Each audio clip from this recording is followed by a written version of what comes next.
Egypt के pyramids को जिन्होंने भी बनाया था, आपको ये बात जानकर हैरत होगी कि उनको कैसे भी करके हमारे अर्थ का एक्यूरेट साइज मालूम था। जी हाँ, आपने बिल्कुल सही सुना। ये कोई हवाई बात नहीं है, बल्कि पिरामिड की साइज को केयरफुली देखने और समझने पर मालूम पड़ता है कि इसको बनाने वाले 4500 साल या उससे भी पहले अर्थ के एक्यूरेट साइज से अच्छी तरह वाकिफ थे। फिल वक्त जो पिरामिड्स दुनिया के सामने मौजूद हैं, उनमें से सबसे बड़ा इजिप्ट के शहर कायरो में मौजूद है, जिसको पिरामिड ऑफ कुफू कहा जाता है।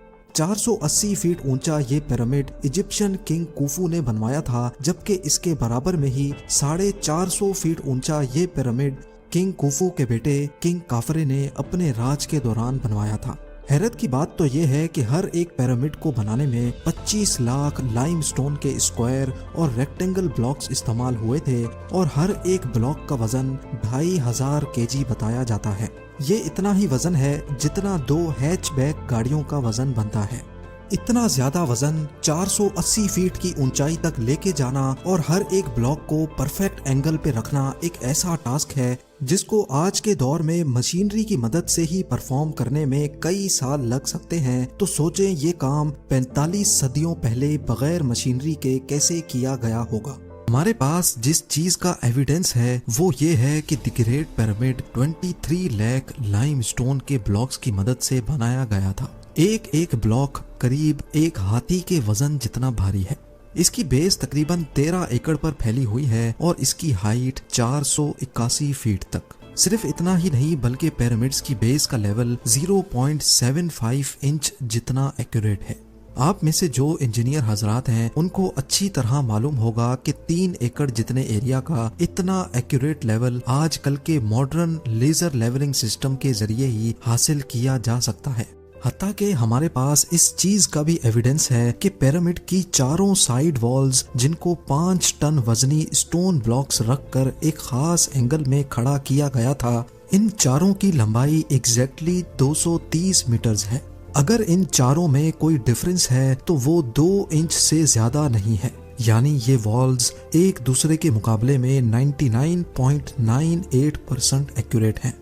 बात अभी तक यहाँ खत्म नहीं हुई। जिन एक्सपर्ट्स की टीम को अब ये जानना था कि लाइमस्टोन के ब्लॉक्स काटने के बाद उनको पिरामिड के टॉप पर 480 फीट की ऊंचाई तक कैसे पहुंचाया जाता था। बदकिस्मती से पिरामिड्स में ऐसा कोई सुराख नहीं छोड़ा गया था जिससे ये पता लगाया जा सके। इसी वजह से ये जानने के लिए भी पिरामिड साइट से हटकर सबूत तलाश करने की जरूरत थी। गीजा में पिरामिड साइट से 300 किलोमीटर के फासले पर रेगिस्तान की कड़कती गर्मी के दरमियान हैटनूब का मकाम मौजूद है।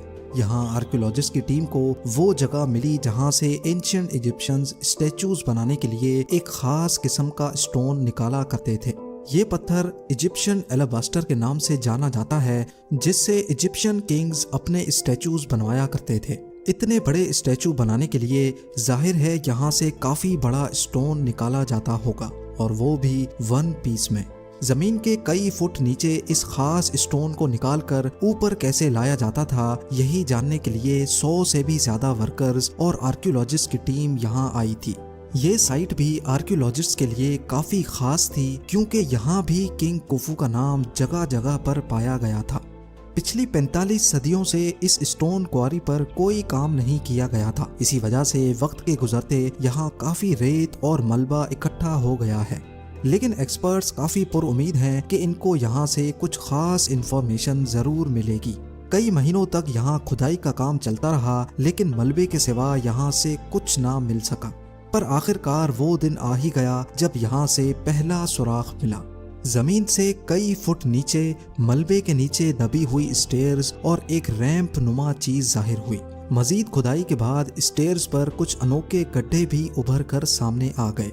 दोनों साइडों पर स्टेयर्स, बीच में रैंप जिसकी स्लोप 25% के आसपास थी, और स्टेयर्स पर बने अनोखे गड्ढे आखिर क्यों बनाए गए थे। एक्सपर्ट्स का मानना था कि ये सब कुछ क्वारी से निकलने वाले स्टोन को ऊपर लेकर जाने के लिए ही बनाया गया था।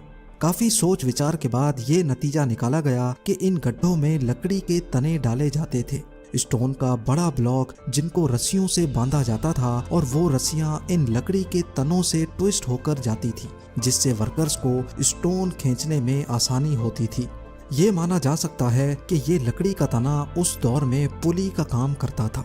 ये बात अब काफी क्लियर हो चुकी थी कि बीच वाले रैंप पे स्टोन का ब्लॉक रखा जाता था, जबकि दोनों साइड्स के स्टेयर्स पर वर्कर्स रस्सियों और लकड़ी के तने की मदद से स्टोन ब्लॉक को ऊपर खींचा करते थे। जबकि स्टोन ब्लॉक की फ्रिक्शन को कम करने के लिए रेती का इस्तेमाल भी किया जाता होगा। आर्कियोलॉजिस्ट और एक्सपर्ट्स ने हजारों केजी वजनी स्टोन ब्लॉक को ऊपर लेकर जाने वाली मिस्ट्री को अब काफी हद तक सॉल्व कर दिया था। अगर हेटनूब के मकाम पर इस स्टोन क्वारी से इसी मेथड के थ्रू स्टोन ब्लॉक को ऊपर लिफ्ट किया जाता था, तो इस बात के काफी ज्यादा चांसेस हैं कि पिरामिड की कंस्ट्रक्शन के दौरान भी इसी किस्म के रैंप्स बनाए जाते होंगे और वहां भी लाइम स्टोन के ब्लॉक्स को ऐसे ही ऊपर खींचा जाता होगा। नाजरीन, द ग्रेट पिरामिड्स को बने 4500 साल गुजर चुके हैं और पिछले 300 सालों से इन्होंने पूरी दुनिया को अलग अलग मिस्ट्रीज में उलझा कर रखा है। बेशक आर्कियोलॉजिस्ट और एक्सपर्ट्स इन पिरामिड्स के बारे में काफी कुछ जान चुके हैं, लेकिन आज भी पिरामिड्स की कंस्ट्रक्शन को दुनिया की सबसे बड़ी मिस्ट्री माना जाता है, जिसको सॉल्व करने के लिए रिसर्च अभी तक चल रही है।